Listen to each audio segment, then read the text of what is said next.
What is up, everybody, and welcome to episode 90. At that nice round number 90 here with my man Jack Quint, returning after just a few episodes. Jack, what's up, man? What is going on? Excited to be back. I swear it was like more than that because I was looking recently, but it's only at 90. Yeah, we're getting close. I've been a little slower in recent months, just like trying That's to okay. trying to get the new routine down. Like we were talking before we press record, got a bit longer of a commute these days. Mhm. But yeah, dude, it's feeling like it's time to put the foot on the gas a little bit, start to get some more podcasts out, hit Let's that go. 100 mark. So yeah, it's been Okay. like once every other month, but we're trying to get back to a more frequent posting No, schedule that's here. okay. I'm happy to Yeah. contribute. I'll be your most regular co-host. There we go, dude. Hey, we got some important things to say. We were just talking before we press record. It's a little bit of a chiller time in both of our in our jobs. Being down at the U of M, students have left, so the job is looking a little different from what I'm hearing. Not as much personal training. Like, what's the day to day looking like with the job here? Day to day still the same. It's just a little bit less. So for those from last time, I'm so basically the personal training manager, you could say. I got a lot of other responsibilities at University of Miami. So yeah, but over the summer there's no students unless they're graduate students, and there's less faculty, staff, etc. So I just have less demand. So not quite as much with that. So a lot Mm-hmm. of the summer so far has been more like maintenance work slash kind of preparing for the next academic year. Mm-hmm. So um, yeah, so it's big. I'll say, I got the opportunity. Everybody might think this is interesting. Not this past week, but the week before, I went to an academic conference for the week.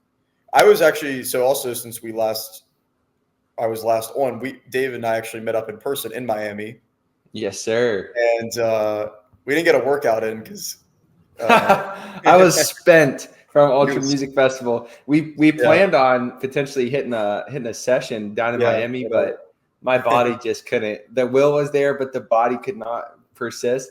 And It we did happens. get a good brunch in though. And I We remember did. you telling me That about place a was really conference. good. We got a good Yeah. brunch in. We Yeah, went to dude. GNC. Yeah, we did. If you Got got my some, energy drink so I could yeah, we pregame got the energy third day drinks. of And then or the second day of Ultra. I went to Elevation Fitness, which, which was a recommendation from you and Shimmy, and anybody who lives in the South Florida area if you're visiting, they have a free day pass, and that gym is amazing. So I highly recommend that.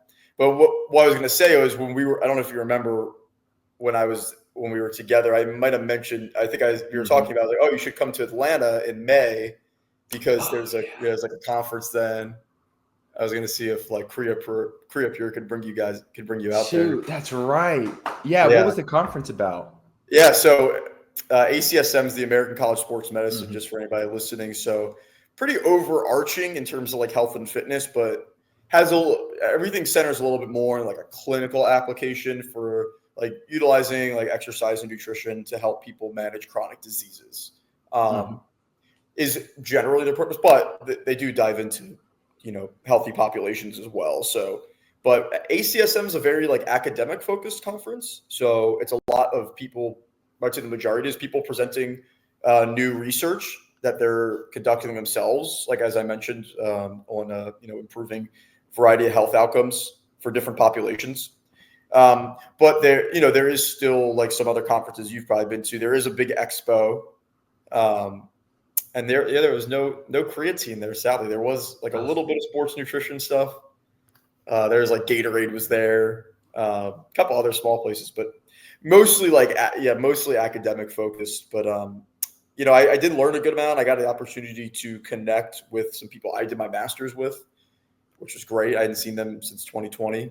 mm-hmm. So that was probably the most interesting thing I've done. It might have the opportunity to go to at least one more conference also the rest of the summer. A couple other interesting ones coming up in the next few weeks. But besides that, yeah, the day to day is pretty much the same. It's just a little bit easier than what I had been doing. Since the last time we were on, I kind of went through my job in detail. Mm-hmm. Yeah, you mentioned there's some like things to plan for, maybe future improvements and such. do you guys have anything outlined or anything that you can talk about, like plans for the Yeah, next school year that you're going to bring to the rec center at U of M? sure. Yeah, I think the biggest thing I was actually just talking to my boss about this last week for just setting goals for the upcoming year. One of which, in terms of the personal training program, is and something I'm looking forward to having the opportunity to do, which is create like a more formal continuing education program for my personal trainers. Nice. So yeah, so I oversee the personal trainers at UM who are all student staff. So can be undergrad or graduate student.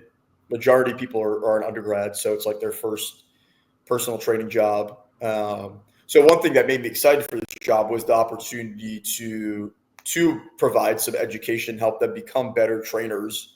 So ultimately, besides for their own professional development, so that we can like invest into our clients as best as possible, help them get better results. So Mm-hmm. that was something that really intrigued me most about this job. My first year on the job, though, what kind of happened was I got caught up in so many things. It was hard. A lot of the learning process, et cetera, it was hard to take the time to invest into that because that is a big commitment to like develop more Mm-hmm. of a formal continuing education platform. But it's something I think is important for myself, but also for my trainers and their clients. So that's one of my biggest goals for the upcoming year is, develop more, regular continuing education. So we're, because I think that's important for anybody in fitness at any level. And it's kind of what we're going to talk about today to an extent. Mm-hmm. But I think, I think, especially when you're you probably remember your first personal training job. I think we were talking about that when you were in Miami.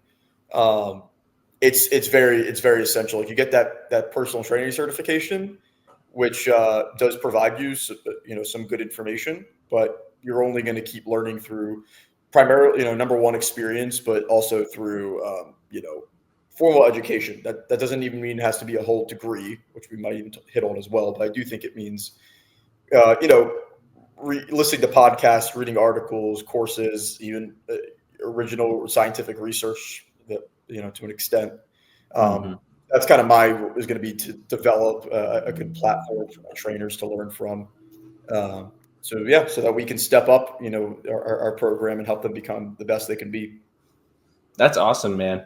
I would imagine like I'm sure some schools have that type of a program, but I'm sure you're among the few because like you said, like there's so much that goes on, so many things to account for and do. That's awesome that they have you who can provide such like a I mean, I would think of no better person for that role, right? Like a true advocate and, walks the walk, lives the life. So that's awesome, dude. That's going to be a good thing. And I wish every program, every gym had that and such a heavy Yeah, emphasis on it.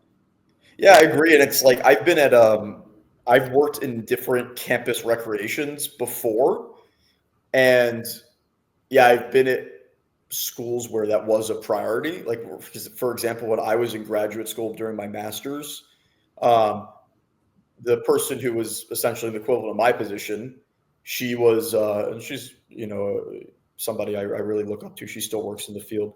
Um, but that was like a big priority for her. It was like we had meetings every single week, I think every week, or at least every other week. And it was like just dedicated to like just learning about a new topic. Mm-hmm. Uh, and it's like, I think and I'll say like that's not necessarily the expectation I'm gonna have for my team because that like, is a big commitment. But it's I think just I've also been in environments where that wasn't really an expectation, and you were Mm-hmm. entirely out to yourself. And well, that's fine. I think it's just you're not doing everybody the proper service if you're not trying to invest at least a little bit into others. Professional development. Mm-hmm. Yeah, I think it's just a great thing for all personal trainers to keep in mind, man. Like it can get busy, your schedule, it can get all over the place, but like really just finding a way to fit in that development, continued education, even if there's not a formal structure in place, just taking it upon yourself to like, hey, like find some credible sources, listen to what they are saying on a podcast and put that on while you're driving into your shift, while you're getting ready for that 5 a.m. client, throw it on while you're getting ready. it's definitely an important thing to do is if you want to kind of like stay frosty as a personal trainer and stay on top of the game. Yeah, it's super important. I mean, yeah, and we'll talk about that today. But I think, yeah, listening to podcasts when you have extra time, reading, an article when you get the chance, can be simple strategies too. Like it doesn't have to be so overly formal in the context of like a degree or a certification. Though those, I think, those do have utility. Yeah, dude. What a good transition. That worked out perfectly. It really did, and that really was 100% genuine. Like, guys, you happened to ask what I was working on with Yeah. work. See, I knew you were going to be a good guest for this topic. Make it Well, easy. I'll get to the topic here Yeah. because it was, I mean, late about, like not this past week, but the week before that, there was an episode of Fuad Abiyad's podcast. I think it was on his like Real Bodybuilding podcast platform. He has a couple of different podcasts, but the title. Oh, really? He's got a couple different ones? Yeah, because he has like, I don't know if you've ever seen like Bro Chat, where it's just like the guys kind of shooting the shit and talking about bodybuilding. Okay. Is that like, he's got a couple, is that with like Nick Walker even or like? So yeah, Nick Walker used to be on his team like as a hostile athlete. Okay. And now he's not on there as much. They kind of like went different ways business wise. So he's but yeah, like that used to be a dude that was on the podcast all the time. And they just kind of like talk training, talk nutrition, more like the anecdotal side, like talk about funny shit that comes along with being a bodybuilder. Like they talk about ass to mouth sometimes. It gets all over the place, dude. Like it's pretty wild. Okay. Yeah. I've seen clips before, and I thought maybe this is a different one he has. It's maybe a little more education focused. Right, exactly. It's a little bit more serious. Maybe he'll get Sam Buckner on the Bro Chat someday. That would be an experience. Yeah. But the Real Bodybuilding podcast title of this episode is Science Telling Us Everything?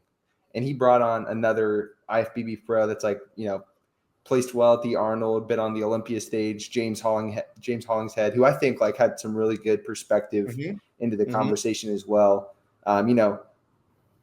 I'll just kind of like briefly describe the landscape for those who don't keep like a super keen eye on it. But over the past, maybe let's say like 6 years or so, like the whole science-based fitness approach has just taken a meteoric rise up. I was thinking, and you can definitely like, let me know if this is how you kind of came in, Jack. But like when I first started getting into following like a program, I got it from bodybuilding.com. Like Bro Science was kind of the supreme. Like there wasn't really, back in like, let's say like 2013 to 2015, when I started getting serious, there wasn't a big science-based presence. Do you remember a similar thing when you were kind of first getting into the gym? Yeah, my fitness journey started more so with like bodybuilding.com as well, which is so funny. Because I don't know how popular that still is today. I know it still exists, like the forums and everything. Dude, I want to send you this video. Okay. It's like the video is by a guy who just kind of examines phenomena in the fitness industry. So he's done videos on like the Ziz guy, like all the different like kind of like icons. And his video that I have yet to watch, it's called What Happened to Bodybuilding.com. Oh, okay. All right. Yeah. So like it did fall off in a big way. Like now kids aren't getting into the gym by going to bodybuilding.com like we did. They're getting on TikTok. They're getting on YouTube. Right. Yeah. It's a different landscape, man, for better or for worse. I'll say it kind of gives us like a good perspective because we've been on both sides for sure. Like bodybuilding.com was straight bro shit. And like, I'm sure you and I both like, read that and saw that and we're like, okay, like, yeah, we understand like certain principles that are important. Like I remember like, obviously they kind of like took that like hardcore mentality where it's like train hard, balls to the wall every session, like train hard, eat big, recover. And that's kind of like what we came up with initially because that's what was available. Would you like confirm like that's kind of your side of the story as well? Yeah, it was. The one thing that came into my head though is at least I might have gotten into. Yeah, so I started lifting and got into fitness and bodybuilding in 2016. So, and I was using bodybuilding.com as a means of education. What I'll say is from my memory on then, and I think the timeline of what I've seen from the industry is around that time was when some what you could say are science-based principles, particularly of dieting in terms of like flexible dieting Yeah, and things like that, were getting a little more popular. So definitely. I do remember like Lane Norton and Alan Aragon having presences on there, and there'd be like they would have like stickies with like principles of nutrition, things like setting up your macros, understanding Yep. flexible dieting, protein intake, etc. So I would say that it's definitely not what it is today, but I do think I did learn a bit more. You say like evidence-based approaches from the start, at least in terms of nutrition. Training Yeah. probably, because that's ultimately probably a bit more complex as well. Maybe not so much. It's probably a lot more anecdotal, broy. People who were just posting like, "This is just what I'm doing and it's working for me." Uh, yeah. So, but generally, I do agree with you. I think I just got in a little more in like the Yeah. and When evidence fitness got a bit more popularized, at least. right when the Yeah. Renaissance started to occur, Oh, they yeah. call it. That's also around the time. Yeah, yeah, Renaissance periodization, which like Renaissance RP, I think, most started around then, right? yeah, like 2015, 2014, they had like the Yeah. So early like it's yeah, products. Yeah. yeah. Which So probably around then too. if we think about it, it's kind of funny that they named it Renaissance periodization because it truly has been like a renaissance in the way that people, I guess, learn about exercise and nutrition. Like it, like just the presence of like the science-based stuff compared to how it Yeah. was 15 years ago. It truly is like the definition of a renaissance, whether you Yes. love it or hate it. And there is some polarity Sure. there, which we'll get into.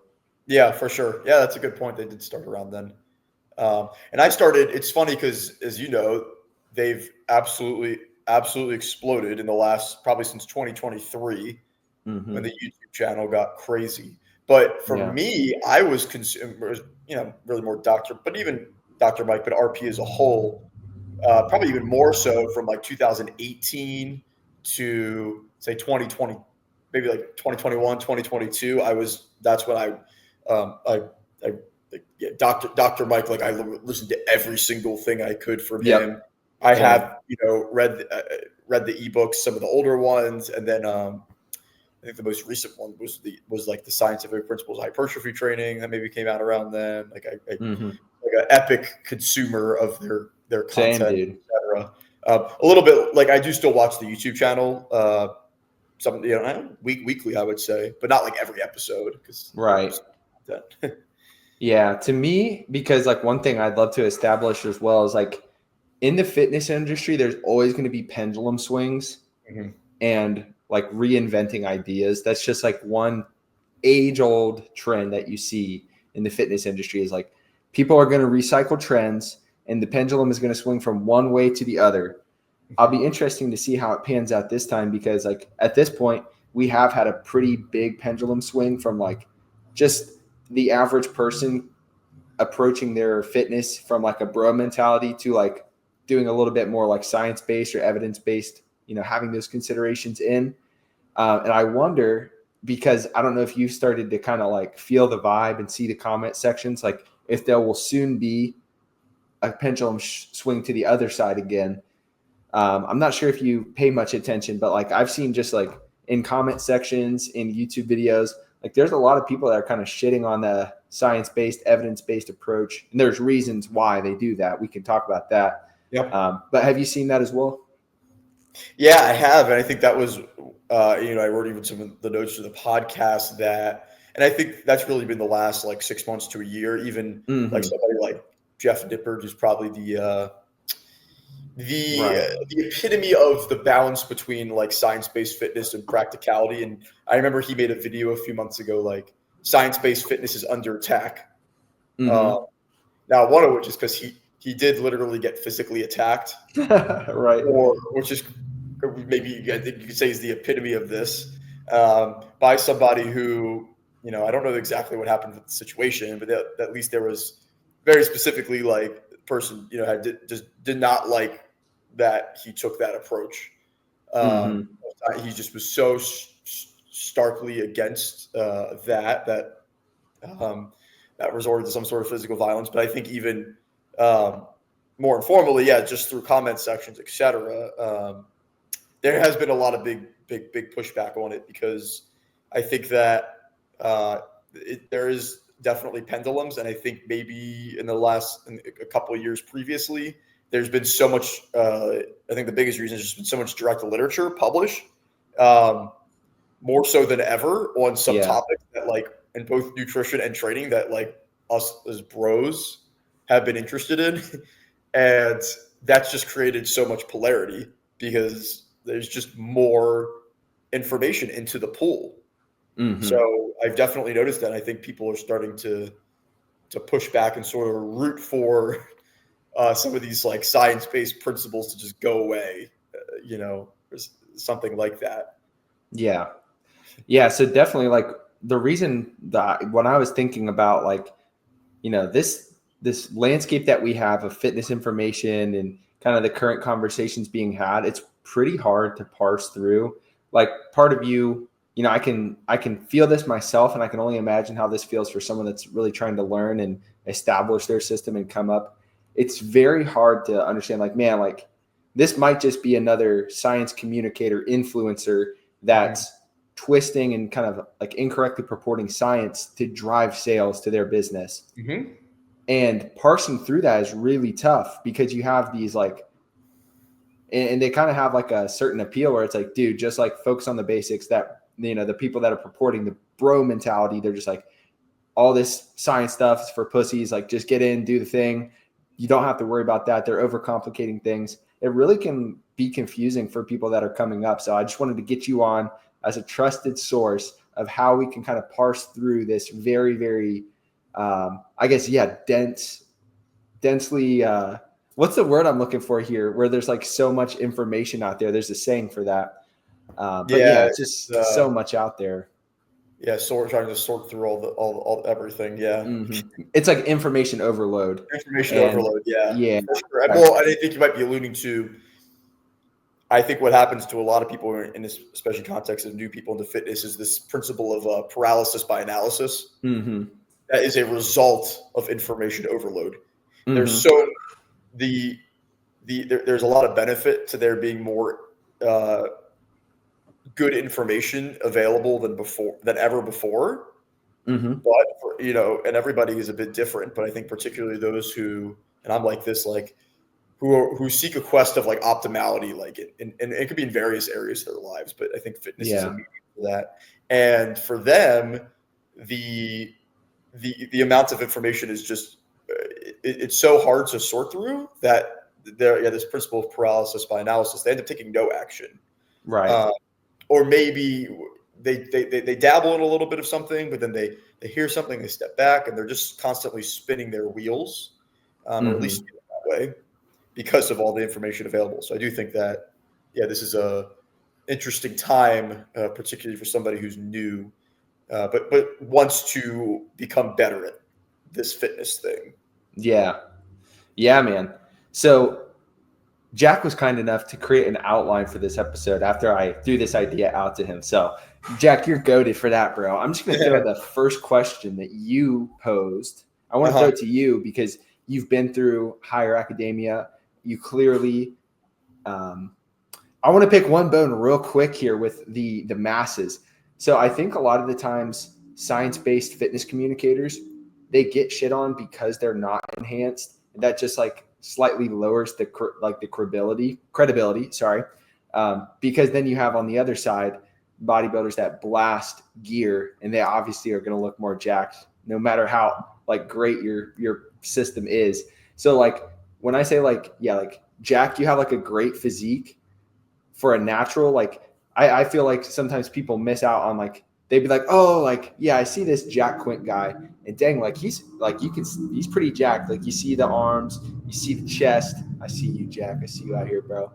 And then you might see someone that's like on 500 milligrams of test and be like, but that guy's bigger, so I'm probably gonna go with what he says. So I just wanted to put that out there. Like you guys have to keep in mind like the natural versus enhanced, and like if you're considering that as someone that if you consider that into these are the sources that I'm going to take information from, it makes a difference. But with that disclaimer aside, the first question that you had here on the docket. What does Uh, being evidence-based really mean? So what are your yeah. thoughts here, Jack? Like it's a big qualifier as people go about, understanding who they should be taking information from. So what does evidence-based really mean?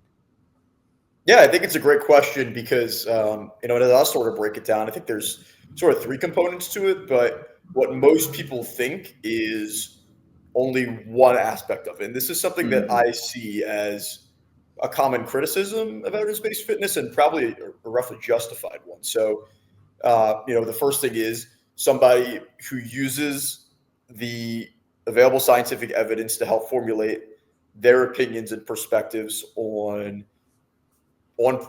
principles and practice. That's more general. So I think we might see in the words of evidence-based fitness, that somebody who utilizes the available scientific research that is available on different training and nutrition strategies, primarily, maybe even recovery to an extent, to provide recommendations to the public, or you could say they're consumers, if they are content creators. That's like what they do for a living, right? You mentioned before, there may be a disclaimer, like they in terms of they sell products, services, etc., to provide those recommendations. So I think there's a lot of more than ever, there are prominent examples of individuals who use of relevant scientific research to justify their recommendations. I mentioned before, I think some examples of people in like the nutrition sphere who still have an immense amount of popularity today are like Lane Norton and Alan Aragon. We already talked about those people. Some people who on the training side, Dr. Mike and Renaissance Periodization.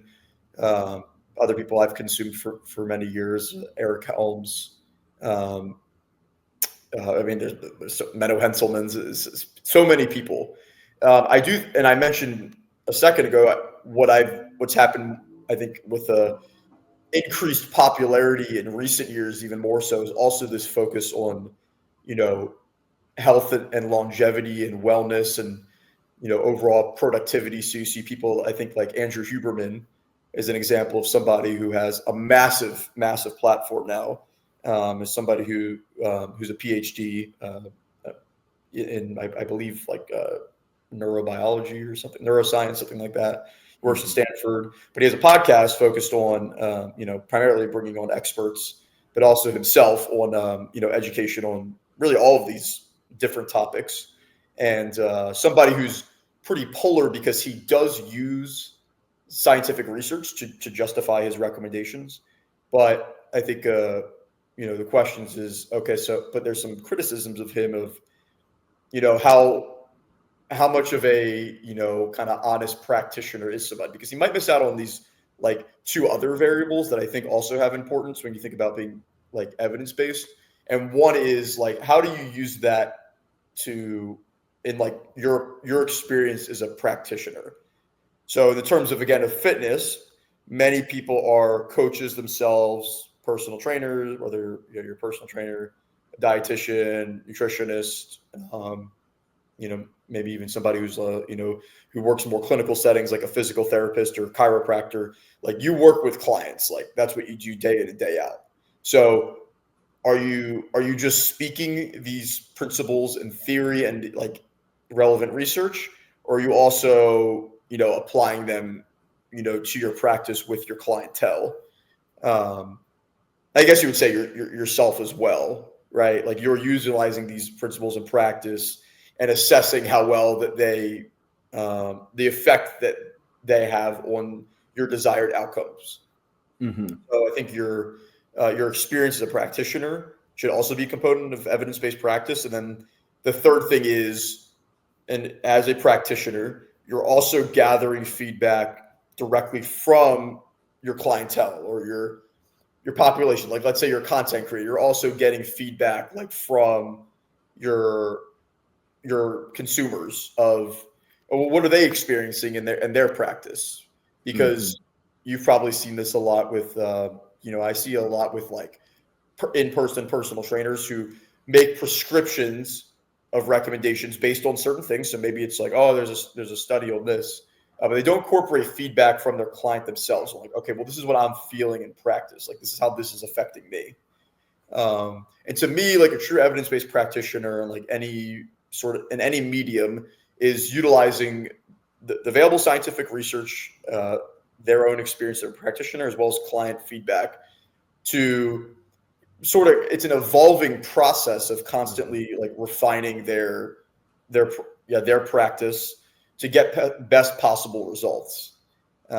So I think what's also important to note is that this is somebody who's not relying just on, one source, and is not willing or able to update their opinion or perspectives over time. I think we'll probably have a whole section maybe talking about like red flags of, supposed evidence-based practitioners. And I think that is the biggest thing is, being very closed-minded and not willing to update your recommendations based on new information that's available, whether that comes from new research or, new feedback based on your practice as a practitioner. Mm-hmm.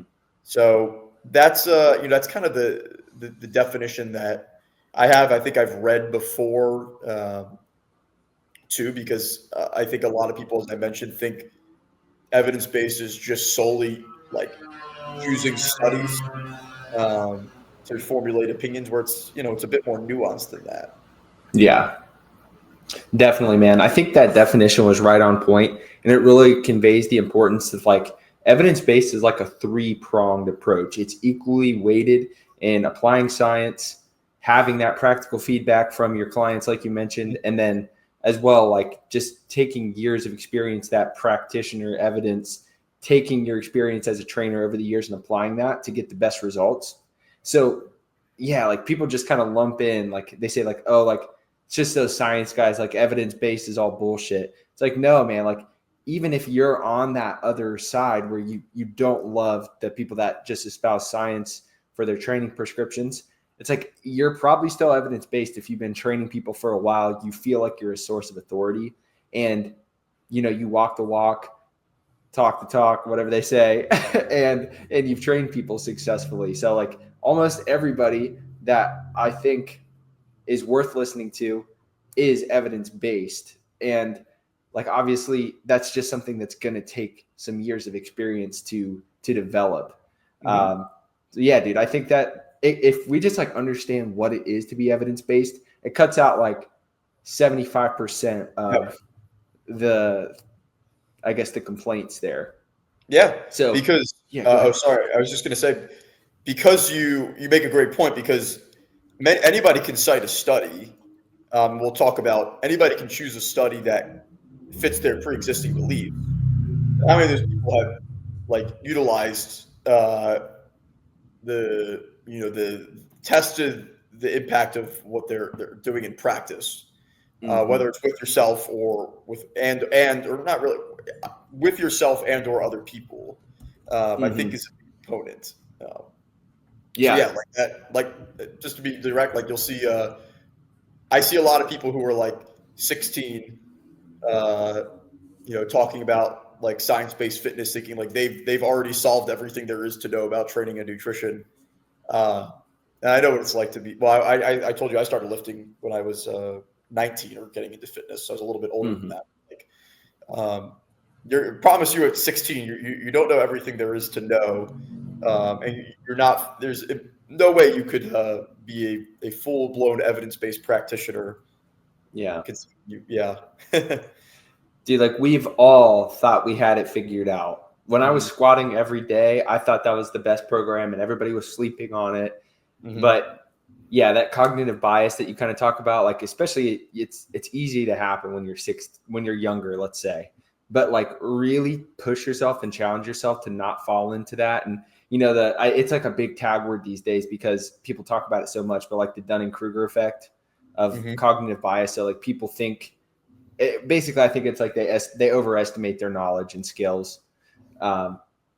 So to talk about that real quick, did you ever see the Jordan, JP, like Jordan Peters? He's a bodybuilder over in the UK. Did you ever see his long post about Yes. fatigue, right? So yeah, he did a post recently. Yeah, you want to explain to everybody what that was? I did see that recently.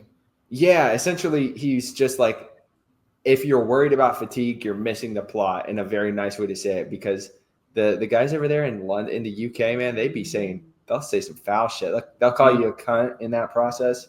They'll say the F word a lot. And and basically, in a real long story short, because it was a long caption that he wrote out, he said, like, just train hard, fatigue. Like, if you're worried about fatigue management, get the fuck off my page. And he's like, set these type of goals that are really challenging and then like achieve them. I'm probably missing some things there. If you think there's anything else to mention with the caption. No, I think I don't remember it exactly, but I think it was something along those lines. It also, for reference, it was like a picture of him flexing, and I don't know if, for people who know him, he's like probably 350 pounds, and he's big, and like pretty lean. Like I mean, this guy is absolutely massive. I don't know how tall he is, but he's somebody who's been doing this for like, I'm sure 25. I don't know how old he is, but for such a long time. Right. He's always really been in. He's an interesting example of somebody, like, I think he's got like a master's in exercise science. Like, he's got formal education. He doesn't disregard science that's available, and he does. I've listened to him on podcasts previously in previous years, like, to help guide his training and nutrition, but he doesn't get so caught up in it that I think, which maybe angered him so much to make that post, that he starts to fear monger over certain training principles, etc. Right. Yeah. I saw a talking head reply video from like a younger guy who was probably like late teens, and he's like, the reason why science-based lifters manage fatigue, and I just have to say, guys, like, there's a certain point in time where you just have to like shut the fuck up. Mm-hmm. Like, if you've only been doing this for 2-3 years, yes, like, just shut the fuck up. Like, you might be right. Like, I'm sure that kid had some great points, but like, you make yourself look stupid by trying to, and it's not like a wrong or right thing. Like, I'm sure, like I said, the guy had some good points, the younger guy, but it's like, dude, until you've done something, until you've been training for a long time, like, just don't run your mouth. That's the thing that I feel like younger kids, and I'm sure we sound like the old guys out here, but like, it's just something you got to learn, especially now that they have access to like TikTok, Instagram. They can just rip short form content. That wasn't a thing back in our day. There's something to just like shutting up, hearing what the other side has to say. Maybe you don't agree with it, but like, to go out and make a YouTube video while you maybe weigh like 180 pounds and try to refute something that like a 300-pound bodybuilder that is like has just a whole lifetime of work behind him, like, that's just something I wouldn't do. Yeah, and for sure, and like, especially as I mentioned before, like, not just we'll talk about, like, there are 300-pound bodybuilders that disregard evidence-based practice as a whole, and I think that's what makes too extreme camp. But especially somebody, I think, between the fact that he has formal education and does utilize science-based principles, it doesn't mean now does he go as far as maybe some other practitioners do that we already talked about? No, but he does incorporate those principles into his training. So it's not like I think his post, that specific post, was more so to cater to that hardcore population that might disregard it. But in reality, he is somebody who I think is, I don't know, a bit more in the center. In terms of how he practices, and he works with clients, I'm sure, et cetera. So, but it really caught a lot of attention.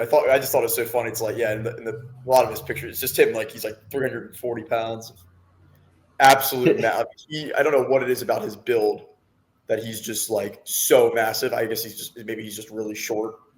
He's built like a brick shit house, just absolutely doesn't have the best flow. No, maybe doesn't have the best frame, but dude's just stacked with muscle.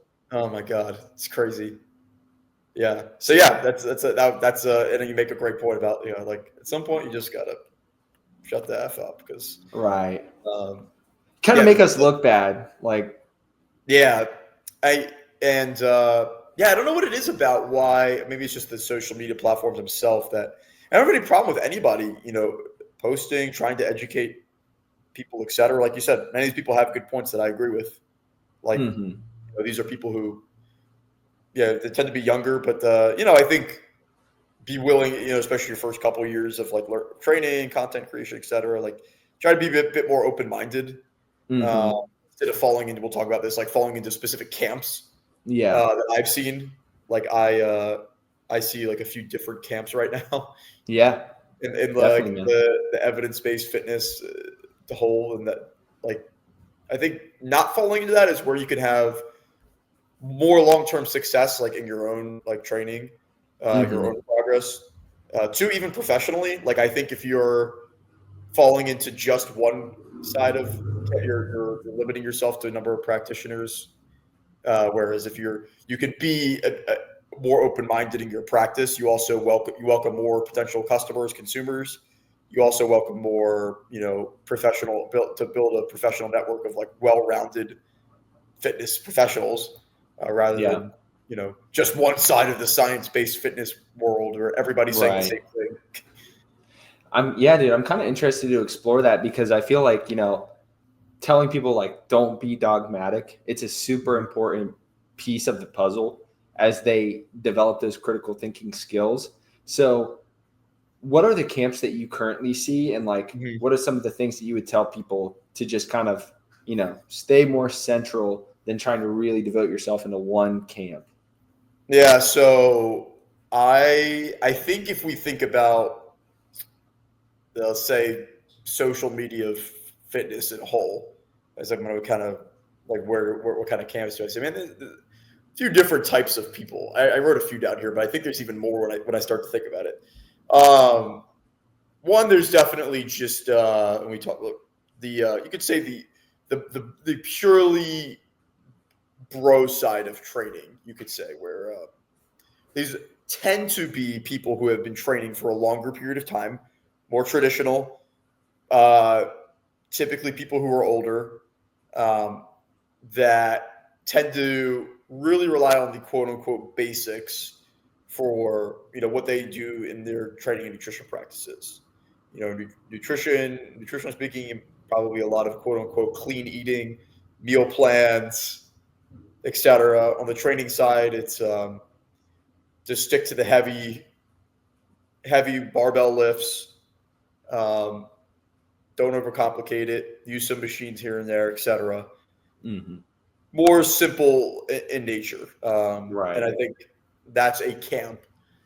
Sometimes that does include some younger lifters, some people who, IFBB pro professional bodybuilders as well, who tend to rely a bit more or primarily on just and their own anecdotal experience, or maybe feedback from other coaches, their own coaches, other practitioners. So I think that's one camp people. I think there's people, there's also people in social media fitness who, they're a little bit less in like the educational side as a whole. So they're more of just the entertainment side, so that they do train as bodybuilders, but they're not really thinking too much about their training as well. Like they might have some experience, but primarily rely on like similar types of plans. They're more on like the, you could say the quote unquote influencer side of things. So they're not there to really try to look like they have the best training or nutrition knowledge, but they're essential to their own personal brand. So I think that's a camp. That's how you even write down. Now I think there's two more. And this is what we could probably consider the evidence-based camp side of things as a whole. But I think it's been split into two sides. So one of which is what I've seen listed as the social media PhD side, or whatever it is. So this is probably a lot of people who might literally have PhDs in exercise science or related. So I'm not naming. I mean, first of all, I don't have personal connections to any of these people, but I'm also not. These are just reference people who are popular. Dr. Mike is somebody who's probably at the very top of this. Has a PhD, extremely intelligent, experienced, but somebody who relies a lot directly on direct training studies, direct nutrition studies from his interpretation of the literature like justify many of their like recommendations that him and RP has. Mm-hmm. A couple new people in the industry are like Milo Wolf and Dr. Pack, who I think have gotten a lot of criticism, what I've seen over the last couple of years. Mm-hmm. There's somebody who have conducted and continue to conduct direct research on hypertrophy. So that's that's a camp. There's a few other people, but those are those who, and they're quite outspoken, you could say, on social media about discussing. They're publishing a lot of research, and they're very outspoken about publishing relevant findings, sort of making them into memes. Which I mean, I'll just say for reference, I think they're pretty good overall. Like I think they do a pretty good job of like providing nuance, but sometimes with the nature of just the memes themselves, it loses like a little bit of credibility. Mm-hmm. So that's a camp. I think in contrast is the camp of people who push back against the social media PhDs, or they're also called they've been called like the stretch cult because many of these people are those who are Milo, Dr. Pack specifically have conducted research like on range of motion, looking at its effects on strength and hypertrophy. So they're big proponents of it. A lot of people push back. So I think they've been called the stretch cult. They believe that range of motion to a fault is a very important variable that can have a substantial effect on hypertrophy. Mm-hmm. So, and then that final camp is what I call the evidence-based contrarians. Mm-hmm. So, what I've seen, it's I don't know, a lot of it for a contrarian, from my perspective, for reference, is just somebody who, in their nature, just wants to push back against the thing that's most popular.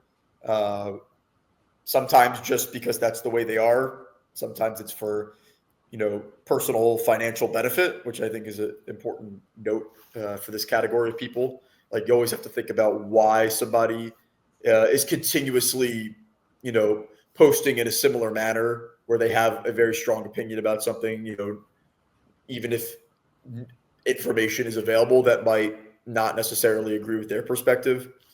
So yeah, I see this sort of contrarian camp, which is a lot of younger people who are a bit newer in fitness, but they're looking for the quote unquote truth of they value science as a tool to optimize their training.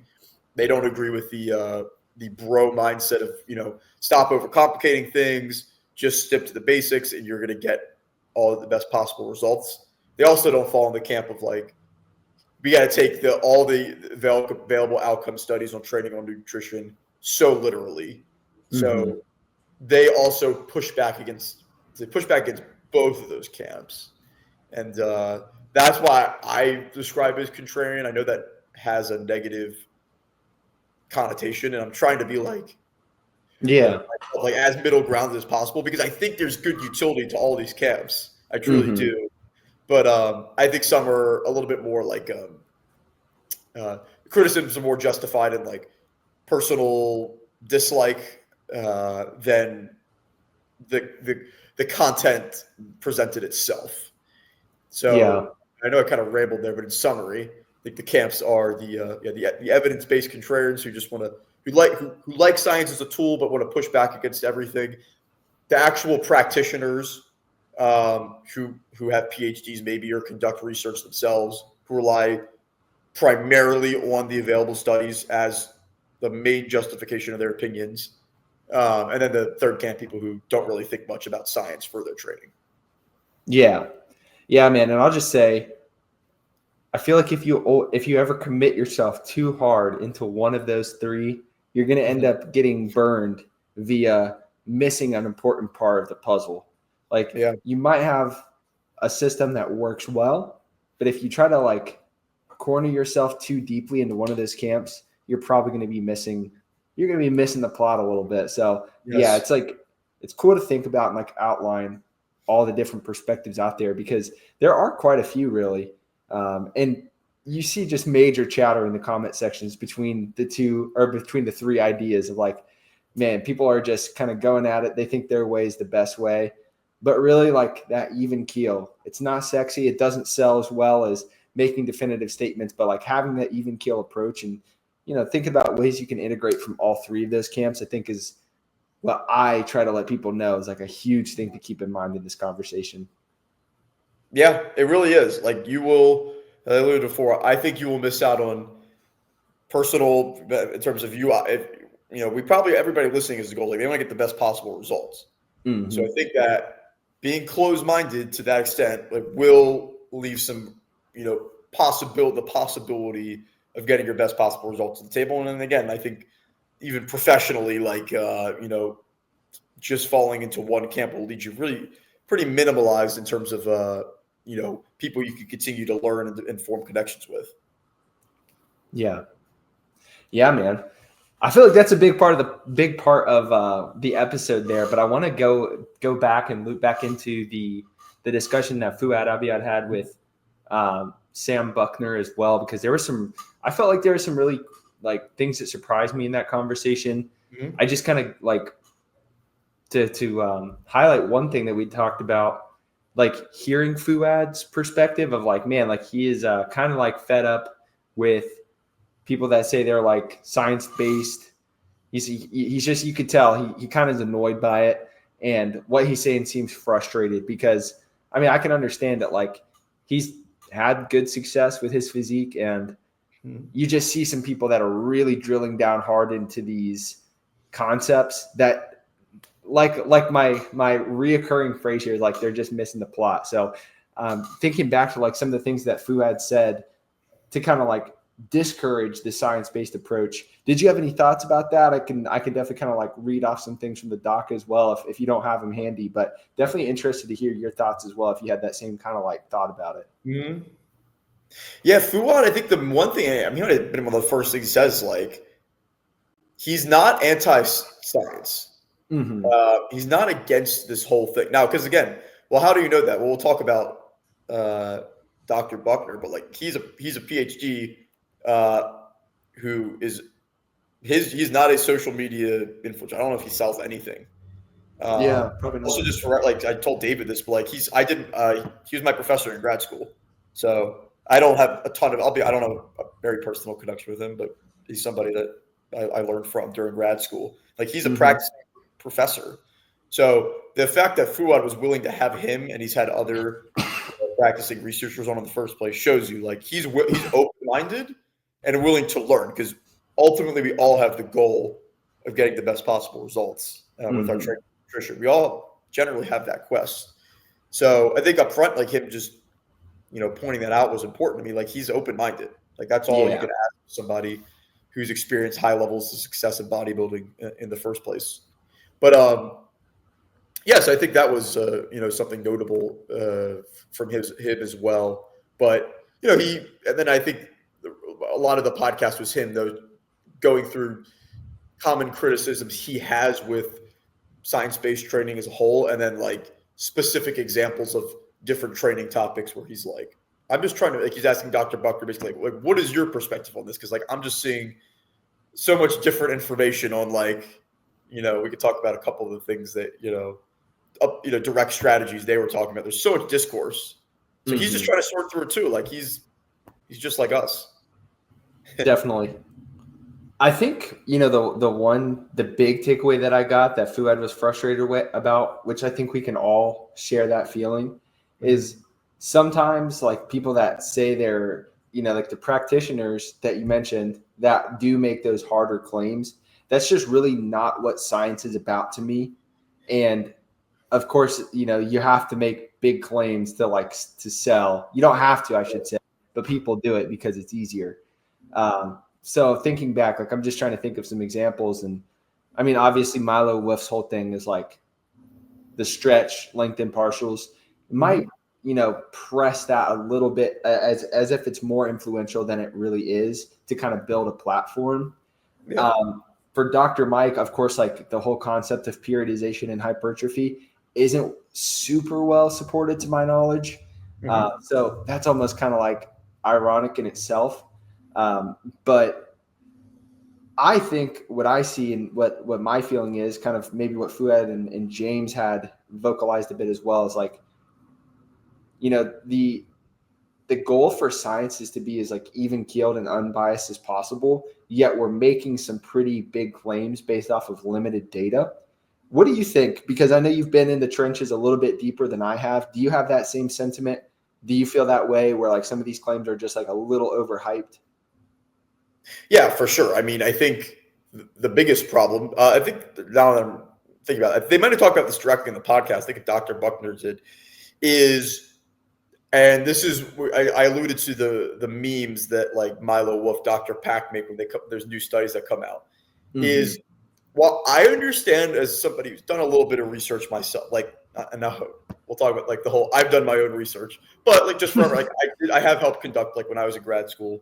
I was involved in like helping lead a couple of studies, so I have some experience with this. Not an expert, but is taking the results of one individual study too far, right? So you'll see Dr. Pack, Milo, like they're doing some pretty damn awesome research. Like, let's be honest, like they're conducting like original training studies to answer specific questions, like as practical as we've ever gotten. So I think you have to give credit to the very least, even if you don't like them or whatever, for that itself. But when the problem that I see is when the results come out, well, I can understand maybe some of the nuances of the study. Other practitioners or other just fitness consumers, they're not going to be able to understand that. They're just going to see the meme with the incel people and the silliness, and they're going to see the results. Like they do talk about this in the podcast. Now I'll be honest. I think like Dr. Buckner didn't mention names, but I know he was referring to Pack and Milo, for example. He's talking about this. They'll post the studies where it says 150% better results in the leg extension when you lean back versus when you lean forward. But what they don't put in there, maybe it's in the caption or maybe it's just in the study itself, is that practically speaking, that was like 0.05% more muscle growth. That just technically is 150% more than the alternative. So it's misleading, right? So one, the issue we'll see there is a little bit of misleading headlines. Right. And like statistical significant difference, yes. Yeah, so technically they're presenting findings that are statistically significant, but the practical significance, should be expected, but maybe not everybody gets that on a lot of these smaller training interventions, is like not much. Yeah, can we hit on that real quick? I feel like that's something that I don't see talked about a lot because like I remember when I originally saw my curriculum for undergrad, I was like, dang, I have to take a stats class. Like, what is that all about? Like, that does not seem fun. I actually didn't mind it, and I'm not like the biggest math guy, but like stats is, I mean, it really is like when a study is completed, there is like a measure of were these results statistically significant. And basically what that means, you can correct me where I'm wrong here because it's been a few years. I'm a little rusty. But that's okay. Yeah, like the magnitude of the results have to move the needle a certain amount for this to be worth talking about. And, there is a certain, like, is it a P ratio? The P value. Yeah. P value. Yeah. Like that is the P value. So you can see like, oh, like when you're interpreting a study, like check that P value. Like what was the strength of the findings? And it might be statistically significant. So it like qualifies as like, hey, this had a significant result. The intervention had a significant result. Or I should say, the intervention drove a significant result.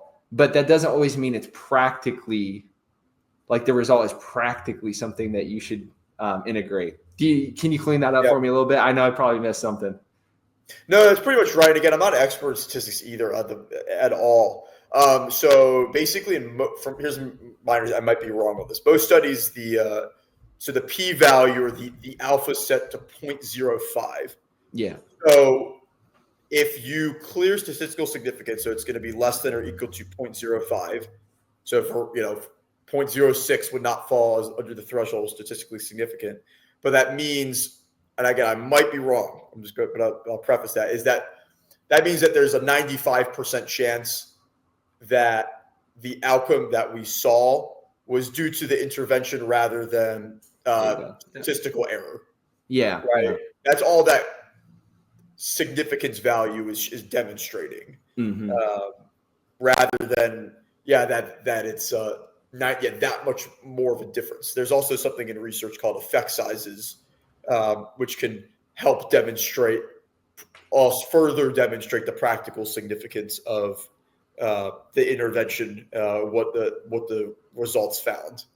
Mm-hmm. So one thing I put in the sheet, and this is a perfect time to talk about it because I want to say I have absolutely no reason to plug this at all. It's just something that I've read that I think is so relevant to this. So there's this book, and I'm going to just hold it up because I had it on my bookshelf. It's called Fitness Science Explained. And it's written by Mike Matthews, who's like the owner of Legion Supplements, which is super popular, and James Krieger, who's a very old school evidence-based fitness practitioner. But they came out with this book like I think it was in 2020, and it's basically like a very basic overview of like how to understand a lot of the stuff we're talking about on this podcast. Yeah.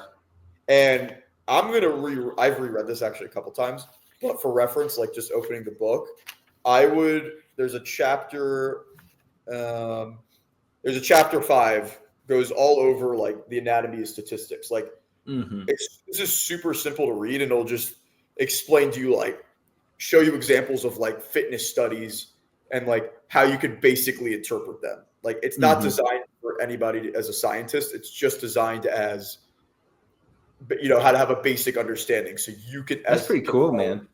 Yeah, it's actually like I haven't heard people talk about this book, but it's super good. Like there's also stuff in here. Like chapter 1 is good science, bad science, the difference and why it matters. Like basically how do you sort through even like, because again, there's a lot of science on these topics, but how do you sort through what's the quote unquote good versus bad? So I would just recommend like anybody listening. I have absolutely zero affiliation. I paid like $15 for this book like 5 years ago, but I think it'll help a lot of people with a basic interpretation and understanding of the research that's getting published on in exercise and nutrition. Yeah.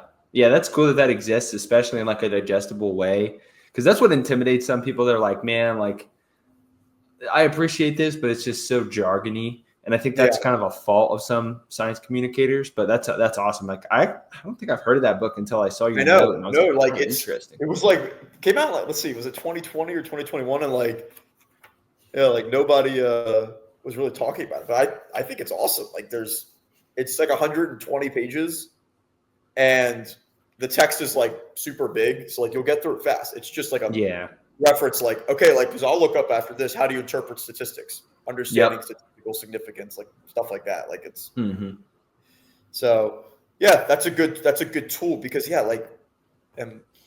not for like when you're young and you haven't been to college or taken a basic stats class, like there'd be no way for you to know that. Right. This is one of the good things that come out of me doing a fitness undergrad is like just like understanding a little bit about like research and studies and like the criteria that you should weigh them against. I mean, honestly, it's come across like multiple times in life, not just with fitness stuff. So like understanding these things is important.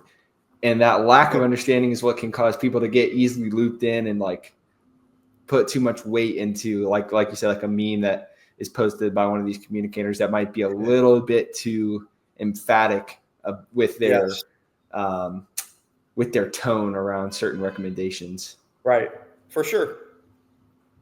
Dude, one person that I think does a really good job, other than you, of course, that's kind of like of our same age, like I mentioned, like had some classes with the guy, but Josh from Data Driven Strength did like, I don't know if we talked about this, but remember, did you ever see like the 2 or 3 hour podcast that he did with Dr. Mike? I've only seen the clips of it. Yeah. He's what I love about the RP channel is like they posted these like 2 hour podcasts with him and his colleague Zach Robinson, who also does a lot of relevant research on this now, and Eric Helms, and just all the relevant practitioners. Like I should make the time because these guys are yeah, I think they've already done they're finishing their PhDs, or they just finished them. But I Mm-hmm. think they're doing awesome work, and they are people who definitely don't sensationalize things on social media. Exactly. Yeah. Like they do. It's like, look, they've for reference, like those two guys have from Data Driven Strength have published the most recent meta-analysis that we have on two pretty contentious topics: training volume and like training frequency, like for like maximizing strength and hypertrophy. So they're the like direct practitioners, Mm-hmm. but they, I think, do a really good job of the communication and Yeah. utilizing their experience as that's what they have a whole company of coaches with both powerlifters and bodybuilders, and utilize that. Like they are a great example of like true evidence-based practitioners. I Yeah. think don't get carried away. Yeah. So I think like if people can maybe like pull up some clips or like listen to the episode with someone like Josh and Zach, Yeah. like you'll hear the tone that they approach the findings with. They're not like overly confident. They're not like saying like, yep, this is the way. Like we're going to get you some crazy gains with this. It's groundbreaking. Buy our shit. Like they're very even keel about it. And he might have like a strong hunch. He might have like indications like, yeah, like this is probably the way to go. But I was just really, I think that's like at core what science is. It's like always questioning the status quo to get to a better system. And one thing I think you have to look out for is people that can use science and maybe they just speak so well. Like I'll take Dr. Mike, for example. The specific example that comes up when I think of like Dr. Mike speaks so well, he could make you believe anything. Mm-hmm. Do you remember when Lyle McDonald and Dr. Mike got into a beef? Yeah, I think, and that's centered actually on primarily training. And now they probably have some personal issues with each other. Yeah, definitely. I think it's centered on, from my memory, it's centered on training volume. Specifically, there's a study, this is 2019, by Brad Schoenfeld, that found that I believe it was 45 sets per week. I don't remember if this was an individual study or the meta-analysis, but like, basically that the higher training volume led to more gains. And like Lyle McDonald had, a lot of problems with the research. He specifically made claims of Brad Schoenfeld, like potentially like being fraudulent with his data collection. Yeah. And Brad Schoenfeld he's not somebody, he does actually have a pretty big social media preference, but he's not an influencer. Like he's a practicing the man's about the science. Yeah. So he's not like going to argue with Lyle McDonald's social media. He's also like the nicest person ever. I've met him. Just met him recently. Very good person. But Dr. Mike is like very close friends personally, and he's more the outspoken social media person. So they had a little debate on that. So I do remember their beef.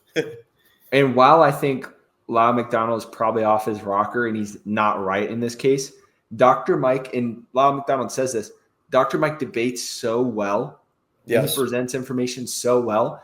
It's like, hey, you can't ever fault a guy for that, but it's like you debate so well, you made Lyle look stupid, and you could have had 0% facts. He would have still made Lyle McDonald look stupid just because he's that good at debate. So while like communication and the ability to like provide counters is like an important part of the process, especially for like PhD students and actual people that have the doctorate, like you have to keep that in mind. Like someone's ability, if they can just like he like when he's talking, it's like float like a fly, sting like a bee. Dr. Mike is so good. You can fall into that and kind of like let the sense of confidence and like the eloquency with which he speaks, it can actually be something to kind of like look out for.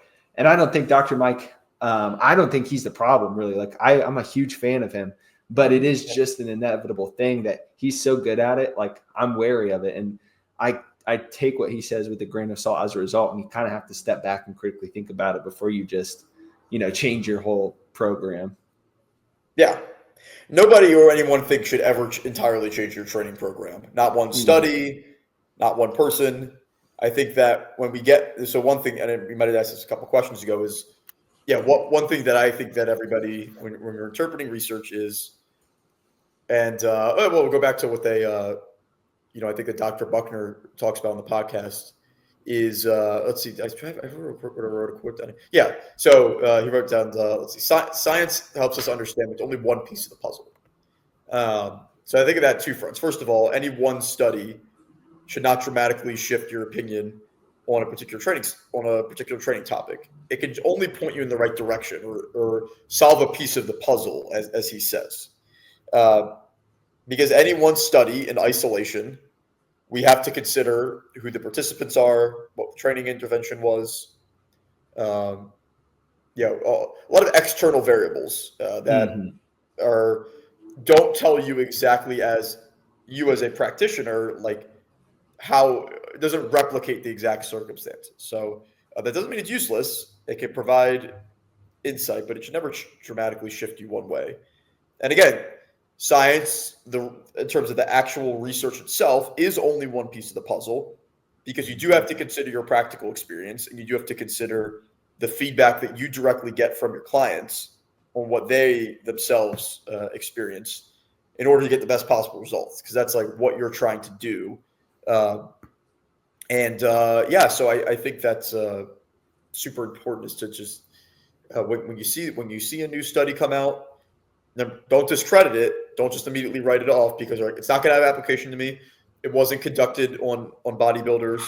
It wasn't conducted on me, who's been training for 6 years, potentially, et cetera. Like evidence, but also don't take that and then completely change a major aspect of your training as a result without putting it into the context of all the other information that you have already available.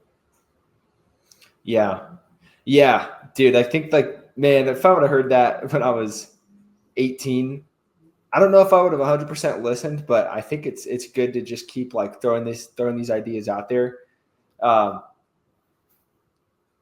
And that's a big thing that I wanted to mention as well, because, I feel like we all, like, when you're younger, you can get like, you have that feeling of confidence. You have something that's working for you and you're like, nah, man, like, what are you talking about? This is awesome.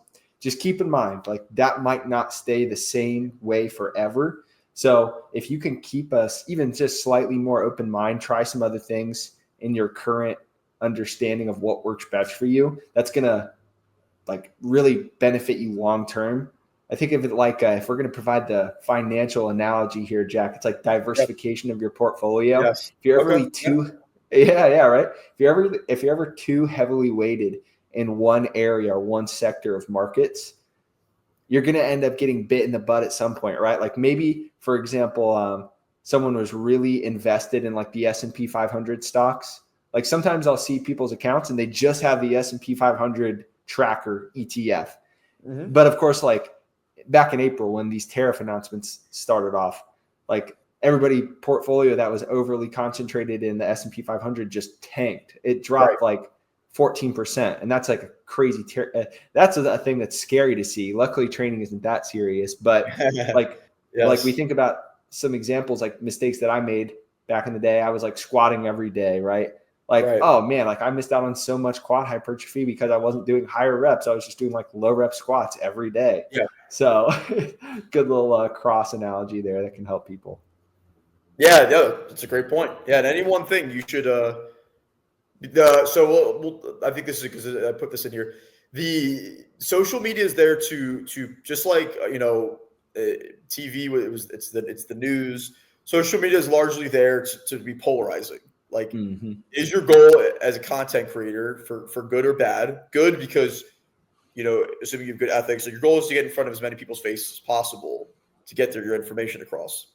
But we're in this attention economy today where our attention is so limited and we have so many options at our table. Like, you have to be polarizing one way or another in order to draws people's attention in. So keep in mind that, particularly what we're talking about in fitness and evidence-based fitness, where Instagram and TikTok, even more so probably now, are like the two biggest mediums that people consume information from. You can't get any nuance from like, if you're watching a reel or a TikTok or an Instagram reel, it's a lot of just debate on, individual topics with people giving their strong opinions, but it's not the platform to like get the kind of nuance that like this podcast, or I think one reason I love YouTube is that I do feel like it's been that middle ground. Mm-hmm. You could have short video, but like a video space opportunity, like creators to provide, a bit more nuance on the topics they're talking about. So I'm really liking YouTube these days. Mm-hmm. I'm happy that hasn't like disappeared even with the rise of Instagram and TikTok, and Right. everybody just craving that like immediate attention. But yeah, like just I don't even remember what I was saying, but people. Okay, yeah. So the short term social media is there to be polarizing. It's not necessarily to provide you the best possible information. So keep a skeptical hat on. Of like again, we talked about. Well, what is this person's agenda? Who I'm looking out in front of? Mm-hmm. Um, and hey, look, we all have biases. Like that's real. But are we open about our pre-existing biases up front? And is this somebody who adjusts their opinions over time, or is this somebody who's very dogmatic in their practice? So just keep that in front of you as a consumer when you're sorting through all this information in order to get the best possible perspective you need to apply to yourself, to your own practice. So I know that's really tough. I know it's really tough to deal with. I struggle with that on all the time. I've consumed content from all the camps that I've mentioned before, and that's where I've developed my perspective on this to try to help people, get the best possible information they can. Yeah. Do you have like 5 more minutes? I want to make like 2 more. Absolutely. I got time. Yeah. Yeah, bro. I mean, that was honestly like a great way to put it. That's like just a great framework to use. But the one part that I really wanted to highlight on this and from the Fuad and Dr. Buckner podcast was like the fact that he said, and obviously we probably don't know all the details here, but like he said he was blocked by certain like popular science communicators that he name dropped kind of. Man, the fact that they would like, I would be wary of anybody who is in the habit of blocking other like professionals. Like if you want to block some incel shit talker, by all means, I understand that. But like, hey, if you have someone that's like actually qualified, another PhD that is like kind of like maybe calling out or bringing out some good points, raising some skepticism, that's what science is all about, is like being able to talk through those things, defend your perspective, maybe do further research to examine those critiques. To shut that line of communication down altogether is just like, that's not scientific. It's probably not professional either. And I would say like, hey, like if you ever see that happen and you see some of that might be, or you get wind of somebody that's on a blocking spree for legitimate conversations like that, it's like, hey, like really take what they say with a grain of salt, because they might have a little something that they're pushing if they're going to be trying to shut down communication like that. I don't know your thoughts. Yeah, like, and again, who knows what goes on with these specific people, but like, yeah, like I've seen people in both camps. I think I know who Dr. Butt was saying who might have blocked him just based on, again, the context of their conversation. But I've seen people on this contrarian side too who just block people when they give, like, they ask genuine questions. Like they're not argumentative. They seemingly aren't utilizing personal insults, etc. Like, they just don't like when they're just like, no, they're just, these people are so dumb. I don't even want to hear their perspective. Like, that's what I've seen. And I agree with you, honestly, that anybody who's doing that, like, that's a big red flag of like, how much are they trustworthy as a source of information? If, unless there's something going on the behind the scenes of, the DMs that we aren't aware of. But like, I've seen, just in public, like, people in the comments, like, asking questions, like, about, where you're coming from there. And then, like, just blocking is just, I think it's a poor use of what the platforms are there for, is there to encourage discourse and different opinions. And there should be different opinions on this. Many of these. So, yeah, completely agree with you. Yeah, man. Well, I want to end by giving the audience some real practical takeaways, like stuff if you were to tell your like 19-year-old self, or if I'm telling my like 16-year-old self, like what are some of the things you would do? One of the things that comes to mind is for me is like you might have like a favorite, we'll say like personality that is teaching you about training, but don't just watch their videos. Make sure you watch their stuff. So I'm thinking like Dr. Mike, right? Like watch your Dr. Mike videos if you enjoy them, but then also maybe like pull up like somebody in the bro camp that's an IFBB. Yes. Watch them train. Watch them talk about nutrition. Don't just pigeonhole yourself into one person because you want to support them. Surround or like give yourself several different trains of thought and like take the best of those both worlds and test it out. See if it works for you. If you like it, and just move from there. Just keep an open mind. Do you have any good practical takeaways for young Jack Quint? Yeah, I think that's fantastic, like what you just said. And that's why, okay, that's another reason I love YouTube still too, is like I follow just people I've been subscribed to since for years and years of like people who are more on like say the bro side and like just, or I don't remember if we were talking while we were recording or off before, like just professional bodybuilders, like see what people are doing in practice. Like, go on both extremes. Look at people who ignore all the signs, who are just doing stuff in practice, but then follow some researchers who are conducting original research. See what they're up to, like, and just keep an open mind on what you're learning from them, and see where you can find holes. And as Dr. Buckner said, putting pieces of the puzzle together. Like, okay, like this is working for this guy.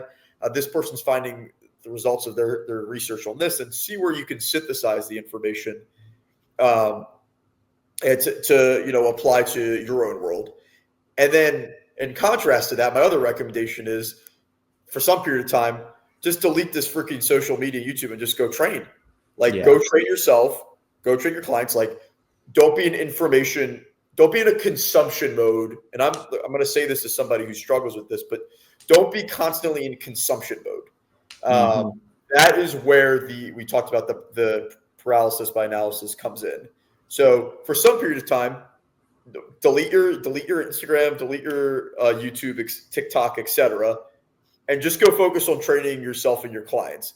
You already have a lot of information. What you struggle with is the ability to synthesize that and like put it into practice for extended period of time. We know that 95% of your results are going to come from using basic principles for an extended period of time and being as consistent as possible. Like that's always going to give you the vast majority of results. Any of this discourse and nuance you'll see on social media is like that 5%. And does it matter? Like, yeah, it does matter too. Like, I think that constantly refining your craft does matter, but don't get so lost in the sauce. I think you like that saying a lot. And I love that saying, bro. That's my saying. Lost in the sauce. You're getting lost as fuck in that sauce, bro. Right. Don't get lost in the sauce. Put it down. Go train yourself. Go train your clients. Hit your macros. Like train hard. At some point, you're gonna find that where you get to in both places is like not that much of a different place, but like you might find much more peace in not being constantly in consumption mode. Yeah. So I think we made great points of consume, learn from different sources, but also sometimes step back from the constant information overload and just go inward and just go all in on yourself and the people who are most important to you, and just put these principles into practice and just keep refining your craft. Go touch grass, as the kids say. I got to stay relevant out here, man. I got to fucking try. Go touch grass. Touch grass, bro. Get out of the gym. Go call your mom. Go, take your significant other out on a date.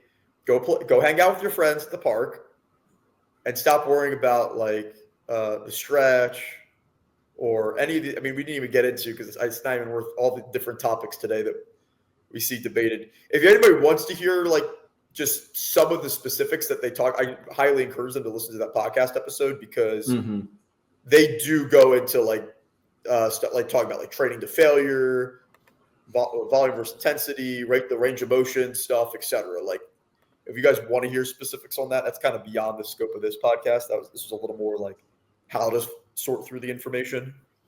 But I think those are some good takeaways. Dude, what I got, biggest takeaway was I'm going to call my mom and ask her if she prefers the 5 to 10 rep range or the 10 to 20 rep range. 10 to 20 rep rest. Well, I just told you, I just spent the last 2 days with my mom, so I'm going to call her and be like, Mom, did you get home okay? Did you have dinner? Did you hit calves? Did you get calves? Yeah, yeah. My mom, I want to really get my mom into training, and she's probably going to listen to this, so There we hopefully she'll take go. me away from this too. There we go. Mrs. Quint, I'm sorry for my potty mouth. Oh, I know. Yeah, we were talking. No, we're cool. We're cool in our family with cursing, but I try to be mindful and still like limit it wherever It's possible. good. It's always better to be respectful. I Yeah. hope my mom doesn't watch this because I'm gonna look bad. Oh no. Now, sometimes I'll be dropping some bombs in front of old Jane. Hey, Oh man, it she happens. smacks me. She smacks me around a bit, keeps me in Oh, line. it happens sometimes. It happens to the best of us.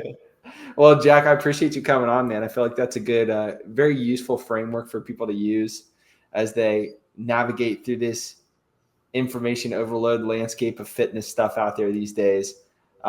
Dude, I know you had that book. Do you want to plug that? And I don't know if there's anything else you want to talk about before we hop off, but definitely, the title was what, like Fitness Oh Science yeah, Explained? Fitness Science Explained Yeah, by I'm gonna Mike link Matthews that. and James Krieger. I just got on Amazon. Yeah, I'll have to I pull up the literally have Amazon no link. affiliate. It's just I think this is so relevant for this is like you said an underrated book, but like Mm-hmm. so relevant for like sorting through this science-based fitness stuff. Yeah, So yeah, I would encourage anybody like who wants to just learn a little bit more about that, who doesn't want to go pay for a master's degree in exercise science or something like that. If you want like the Spark Notes answer, I encourage that. I don't really have anything else much to plug. You should definitely follow me on Instagram, Jack Quint Fitness. It's listed below. And yeah, otherwise, I love it coming on the podcast, man. I'm happy to yeah, we're come gonna on. have to keep doing it. Yeah, If you have any absolutely. questions for us, any critiques for us, even anything that we Yeah, can address in a future podcast, yeah, we're gonna have to get you on here again soon, Jack, because it's always a good perspective, man. I'm And happy anytime. and then I will actually have to go back down to Miami and not be massively hungover Oh and yeah, actually get a workout in with you someday. let's do it. Or I got to That come up to Indy, or we got to find Yeah, somewhere. man. Yeah, we gotta meet. That would be, oh, man. I don't really want to meet in like Arkansas. What's halfway Yeah, I between know. I'm trying Miami? to think. What is the meeting spot of Florida to Indy though? There's some good spots. You got to find somewhere that's got a big bodybuilding scene. Maybe like North Carolina. That's a little closer to me. Dude, I'm probably gonna be going to North Carolina. I was gonna go to Charlotte in the fall. Oh, So hey, okay. All right.